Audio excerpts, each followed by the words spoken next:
You ask Tiger to solve. This deals with linear equations with one unknown. The final result is x equals 19. Let's solve it step by step. Simplify the expression. Expand the parentheses. Simplify the arithmetic. Swap sides.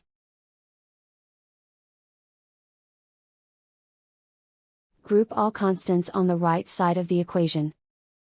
Add 14 to both sides. Simplify the arithmetic.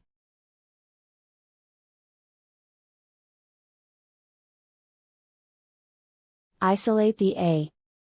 Divide both sides by 2. Simplify the fraction.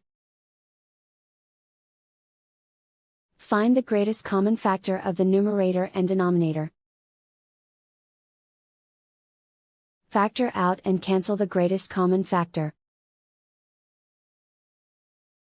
And so the final result is x equals 19.